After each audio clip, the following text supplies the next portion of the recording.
ইমামে আযম আবু হানিফা রাহমাতুল্লাহ আলাইহি সবচেয়ে বড় ইমামদের তিনি ইমাম, ইমামুল আইম্মাহ আবু হানিফা রাহমাতুল্লাহ আলাইহি, যিনি সাহাবীকে দেখেছেন, সাহাবীকে দেখে তিনি আমল করেছেন। আবু হানিফা রাহমাতুল্লাহ আলাইহি তার মৃত্যু হয়েছে বাড়িতে না জেলখানায়? বাড়িতে না জেলখানায়? জেলখানায়। কি অপরাধ ছিল? তাকে ধরে নিয়ে গেল কারা? কাফের। আস্তে কোন কাফের, মুশরিক, ইহুদি, নাসারা। তাকে ধরে নিয়ে গেছে কারা? মুসলিম নামধারী বাদশা মনসুরের পোষ্য মুনাফিক চক্র তাকে গ্রেফতার করে ফেলল। প্রথমে প্রস্তাব দিল, আবু হানিফা তুমি এই রাষ্ট্রের, তোমাকে আমরা চিফ জাস্টিস বানাবো, প্রধান বিচারপতি বানাবো, তুমি কি এই পদটা নেবে? তিনি বললেন, জালিমের অধীনে থেকে বিচার আমি তো সঠিক করতে পারবো না। জালিমের অধীনে থেকে বিচারক হওয়ার কোন স্বপ্ন আমি লালন করি না। আল্লাহু আকবার বলবেন না? বাদশা মনসুর তাকে প্রস্তাব দিও যখন কোনো লাভ হলো না, এবার বলা হলো, আবু হানিফা তুমি কি সম্পদ চাও? তোমাকে সম্পদও দেওয়া হবে, নারী গাড়ি বাড়ি সবকিছু দেওয়া হবে। আবু হানিফা বললেন, আমার প্রত্যেক সম্পত্তি, আমি যে ব্যবসা বাণিজ্য করি, আল্লাহ তাআলা আমাকে যথেষ্ট সম্পদ দান করেছেন, আমার কোনো এক্সট্রা করে কোনো সম্পদের প্রয়োজন নাই। আবু হানিফা এত বড় আল্লাহওয়ালা ছিলেন যে প্রত্যেকটা ওয়াক্তে তিনি নতুন নতুন জুব্বা পরে নামাজে দাঁড়াতেন। তাকে বলা হলো, আবু হানিফা রাহমাতুল্লাহ আলাইহি প্রত্যেক ওয়াক্তে আপনি নতুন নতুন জামা পরে নামাজে দাঁড়ান, এটা কি বিলাসিতার অংশ নয়? তিনি বললেন, শোনো, আল্লাহ পাক আমাকে বহু কাপড়ের মালিক বানিয়েছেন, আমি যখন আল্লাহর সামনে নামাজে দাঁড়াই তখন মনে হয় আমার আল্লাহ আমার সামনে দাঁড়ায় আছেন, আমার আল্লাহ আমার সামনে দাঁড়ায় আছেন। দুনিয়াতে যদি কেউ কারো বাড়িতে আত্মীয় হয়ে যদি চলে যায়, মেহমান হয়ে যদি আত্মীয়ের বাড়িতে যায়, কোনো ভিআইপির সঙ্গে যদি দেখা করতে যায়, যেমন সে চেষ্টা করে সবচেয়ে সুন্দর পোশাক পরে তার সামনে হাজির হওয়া, আমি যখন নামাজে দাঁড়াই আমার কাছে মনে হয় আমার জীবনে সবচাইতে প্রিয়জনকে, আসতে বলবেন না কে, আমি চেষ্টা করি আমার আল্লাহ যেন বেজার না হন, এই জন্য আমি প্রত্যেকটা ওয়াক্ত আমি নতুন নতুন জামা পরে আমি আল্লাহকে খুশি করতে চাই। জোরে বলি সুবহানাল্লাহ। তিনি পোশাক পরেছেন কার খুশির জন্য? আর আমরা পোশাক পরি কার খুশির জন্য? যুবকরা সুন্দর পোশাক পরে যায় পার্কে কার খুশির জন্য? সুন্দর একটা শার্ট পরে, টি শার্ট, একটা প্যান্ট পইরা আমার পছন্দ করবে তো, এরকম আছে না নাই? আছে না নাই? অথচ সুন্দর পোশাক পরেছেন আবু হানিফা রাহমাতুল্লাহ আলাইহি, প্রত্যেকটা ওয়াক্তে নামাজে দাঁড়িয়ে যেতেন, নতুন পোশাক পরে তিনি নামাজে দাঁড়িয়ে যেতেন। আমাদের মধ্যে কিছু কিছু লোক আছে বাড়িতে নামাজ পড়ে গামছা গায়ে দিয়া, আসলে এরকম লোক আছে না? তুমি আল্লাহর এমন দাম দিছো গামছা দিয়ে, না গামছা ঘাড়ে একখান দিয়া, লুঙ্গি একখান ছেঁড়া পইরা, আর দাদার আমলের একটা টুপি নিয়ে নামাজে দাঁড়াইছে, আছে না নাই? নামাজে দাঁড়াবে তুমি সুন্দর পোশাক পরে, যখন তুমি নামাজে দাঁড়াবে কান্নাকা তারাহু, যেন তুমি তোমার আল্লাহকে দেখতে পাচ্ছ, এটা তোমার জীবন্ত নামাজ।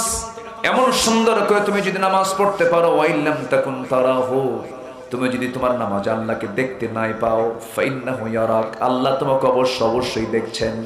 এই জন্য নামাজে দাঁড়াবো সবচাইতে দুর্বল পোশাক পরে না সুন্দর পোশাক পরে? বলেন সবাই, দুর্বল না সুন্দর? ঘরে হোক বাইরে হোক মসজিদে হোক যেখানেই হোক না কেন, সবচেয়ে উত্তম যে পোশাকটা, সেই পোশাকটা পরে আমরা নামাজে দাঁড়াবো। আবু হানিফার এই আমলটা ছিল। এই পরিপাটি জীবনওয়ালা মানুষটাকে বাড়ি থেকে ধরে নিয়ে যাওয়া হলো। ধরে নিয়ে যাওয়ার পরে জেলখানায় আটকে রাখা হলো। যে লোকটা প্রত্যেকটা ওয়াক্তে সুন্দর পোশাকে নামাজে দাঁড়াতেন, সেই লোকটার দুইটা হাত পিঠ মোড়াতে বেঁধে ফেলেছে, দুইটা পা বেঁধে ফেলেছে। মাসের পরে মাস চলে যায়, হাতের জয়েন্ট পর্যন্ত খুলে গেছে। বলা হলো, আবু হানিফা এখনো সময় আছে, তুমি কি বলবে বলো। তিনি বললেন, আমার একটাই সিদ্ধান্ত পাকাপোক্ত করে নিয়েছি, আমি জালিম শাসকের সামনে আমি কখনো মাথা নত করব না। জোরে বলি সুবহানাল্লাহ। ঈমান কি মসজিদে শেখ হয় না বাজারে শেখ হয়? উত্তর তো দিচ্ছেন না কেউ। না, ইমান মসজিদে চেক হবে কি? এই মসজিদে তো নামাজ পড়বেন আপনি, আপনি ইমান চেক হবে বাজারে, আপনি ওখানে লুটপাট করেন না ব্যবসা করেন, ঠিক কি না?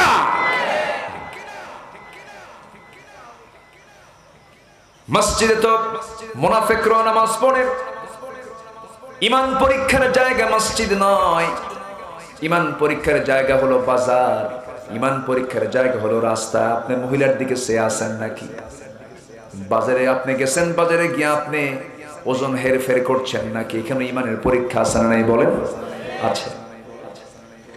আবু হানিফা রাহমাতুল্লাহ আলাইহি শেষ পর্যন্ত হলো কি, সর্বশেষ কথা যখন জানিয়ে দেওয়া হলো, আবু হানিফা আমরা তোমাকে দুনিয়া থেকে বিদায় করে দেব, কি করবে বলো?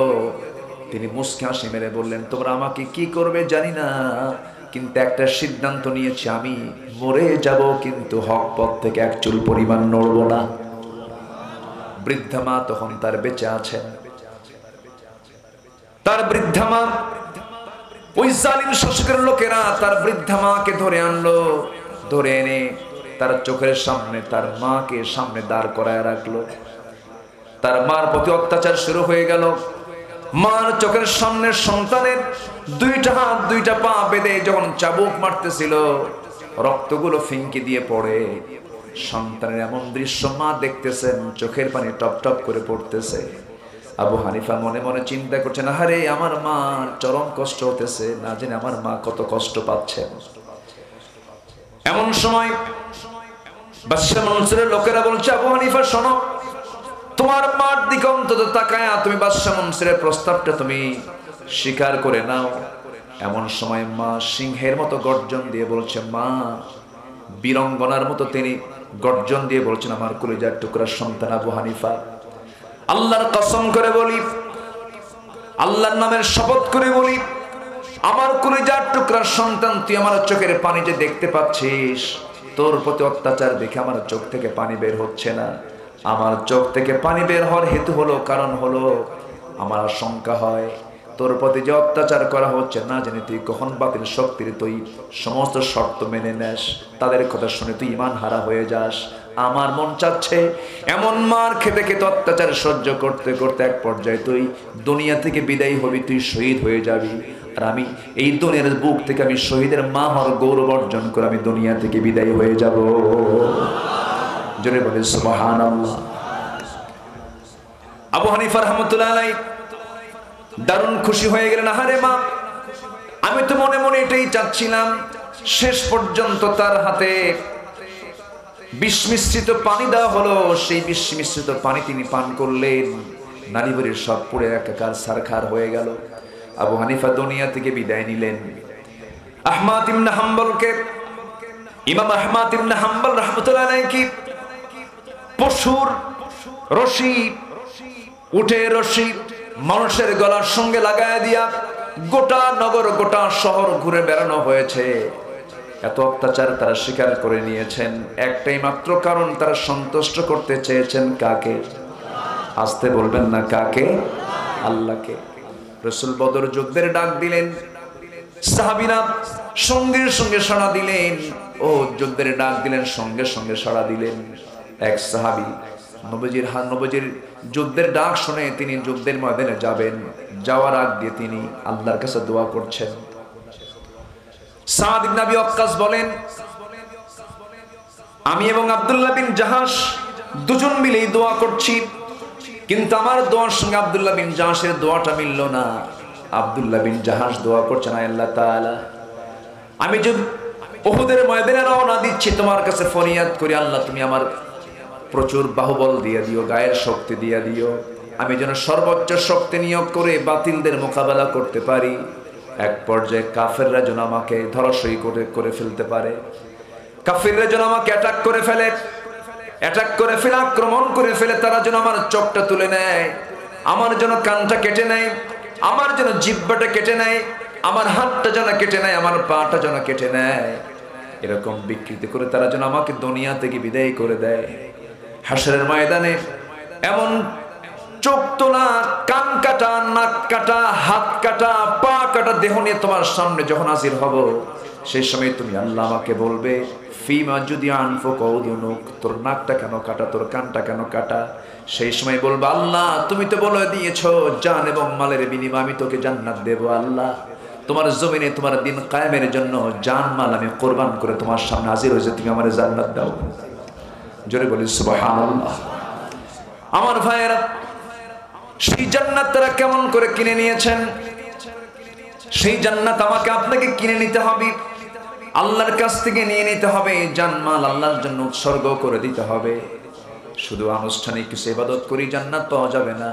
আল্লাহ তাআলা সূরা আনকাবুতের শুরুতে বান্দাকে সতর্ক করে জানিয়ে দিচ্ছেন, আহাসিবান নাস আইয়ুতরাকু আইয়াকুলু আমান্না ওয়া হুম লা ইফতানুন।